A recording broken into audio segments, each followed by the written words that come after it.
Saber, perguntar pra se informar.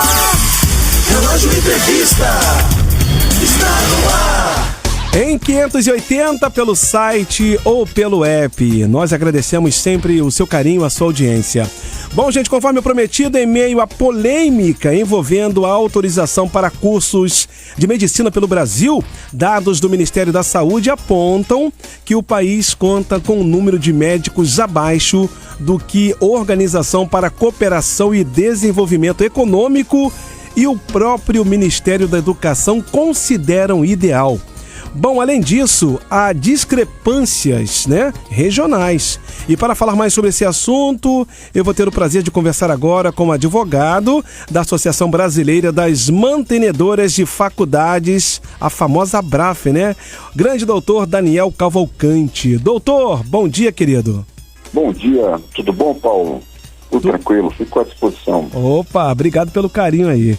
Bom dia para o senhor mais uma vez e um abraço aqui de toda a família Rádio Relógio. Doutor, vamos ao que interessa. Para começar, explica aqui pra gente, por gentileza, um pouco melhor, para os nossos ouvintes, essa polêmica envolvendo a abertura dos cursos de medicina.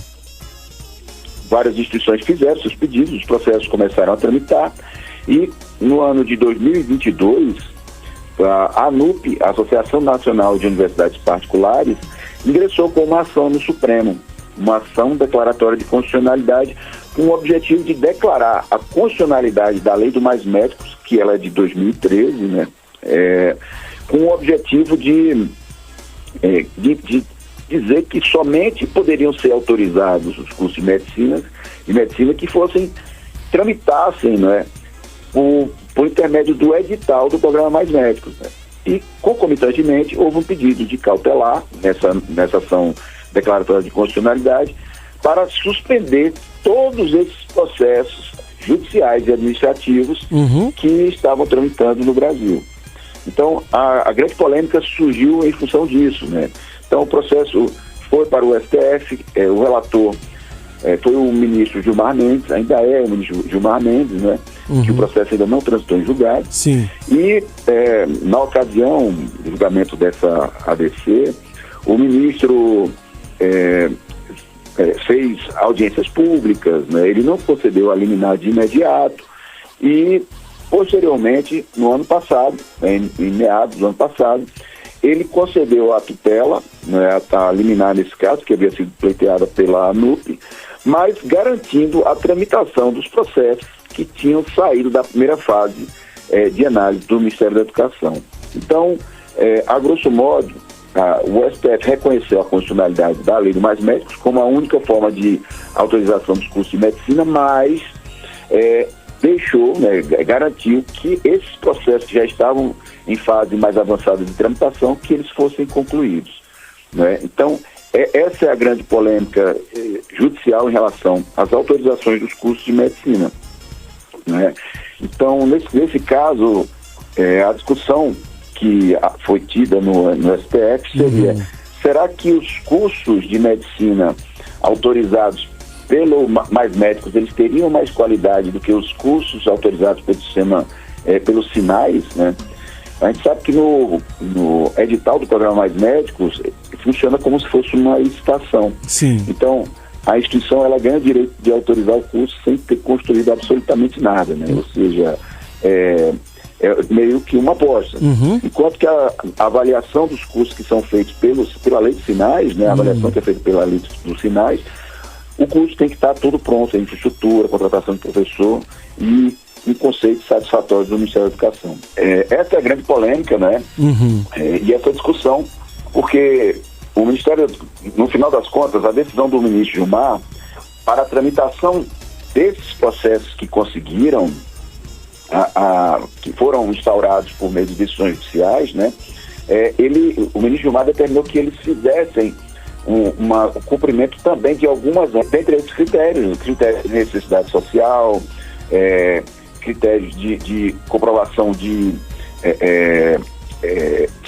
convênios com municípios, com as regiões de saúde, E tudo isso as instituições fizeram no decorrer dos processos administrativos. Entendi. Essa é a grande polêmica, né? Porque existe aquela história, tem muito curso de medicina, né? Mas será que tem uma quantidade de médicos suficientes no Brasil, de acordo com a orientação da própria OCDE a respeito desse quantitativo, né? A gente sabe que é deficitário. Sim. Essa é a grande polêmica. Me desculpe pela resposta extensa, Planeta, mas é necessário para entender todo o contexto da discussão. Que isso, doutor. Fica à vontade, pelo amor de Deus.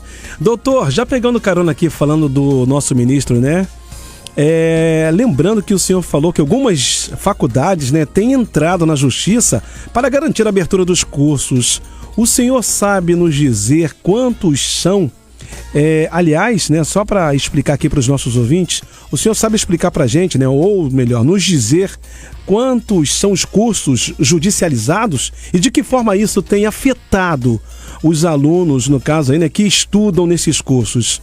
Por gentileza. O Ministério da Educação, depois que o ministro Gilmar concedeu, pode salientar, viu, Planeta, que o julgamento dessa ação, o julgamento foi concluído no mês passado, tá? E foi exatamente dessa mesma forma com que havia sido concedida a liminar pelo ministro Gilmar Mendes. Então, ele reconheceu a constitucionalidade da Lei de Mais Médicos como sendo a única forma de autorização de cursos de medicina no país. Sim. No entanto, ele resguardou a tramitação de alguns processos que tivessem passado da primeira fase de análise do MEC. Então, esses processos que passaram da primeira fase, né, seriam algo em torno de 150 a 180 processos, eu não sei exatamente o número correto, né?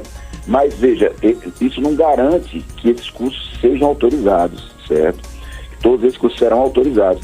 Mesmo porque o próprio Ministério da Educação, ele trouxe regras, né, para fazer uma análise desses processos que possuem essas especificidades.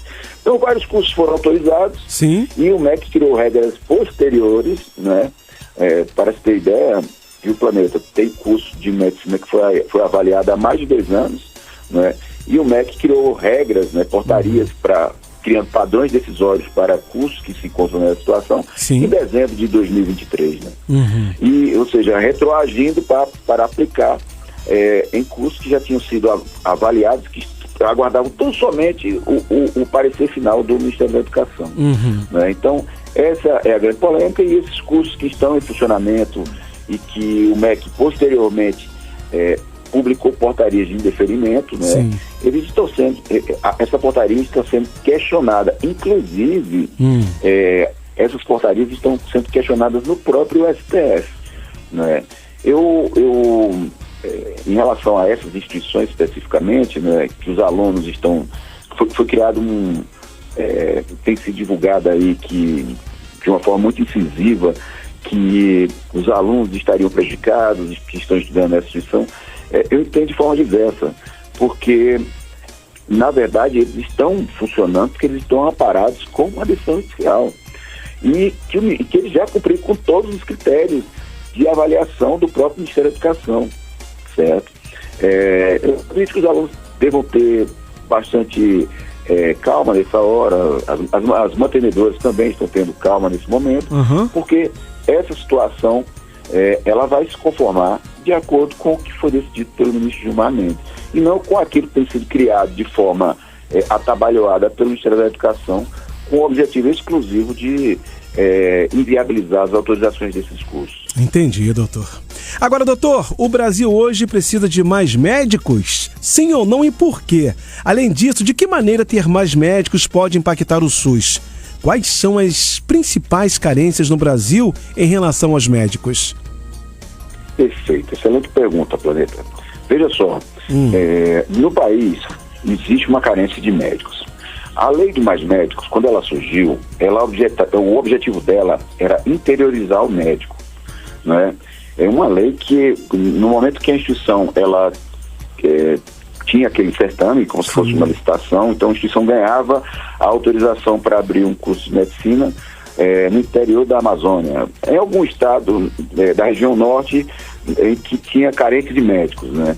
Então, era facultada a instituição abrir curso de medicina em alguma região que não tinha muitos médicos, com o objetivo de quê? Criar um curso de medicina e, com isso, a partir daí, fazer a interiorização do médico, né, nessas regiões que são mais carentes. Só que essa experiência se mostrou, não se mostrou eficiente, porque nem os alunos ficam, quando os alunos concluem o curso, eles saem das instituições que estão no interior e vão para os grandes centros, né? Então, o que é preciso fazer é uma política pública efetiva para chamar os médicos para o interior, para as regiões mais carentes, porque a gente sabe que os grandes centros, né, esses grandes centros necessariamente não precisam de uma quantidade muito elevada de médicos, mas as regiões do interior, sim. E não existe uma política pública efetiva para trazer o médico, para interiorizar o médico, né? Esse é o grande dilema, esse é o grande desafio, né, que o poder público tem que fazer, né? Interiorizar o médico por meio de alguma política pública que ampare o próprio médico naquela região mais carente, né? Que há necessidade de atendimento do SUS, né?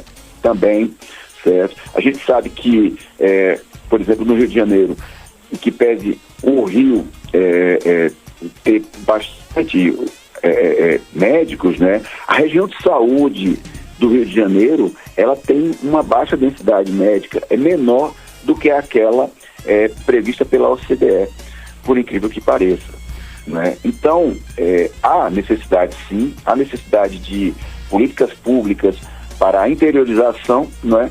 E para incentivar que os médicos eles façam atendimentos mais prioritários nas regiões necessárias que tenham atendimentos pelo SUS. Tá certo, doutor. Boa.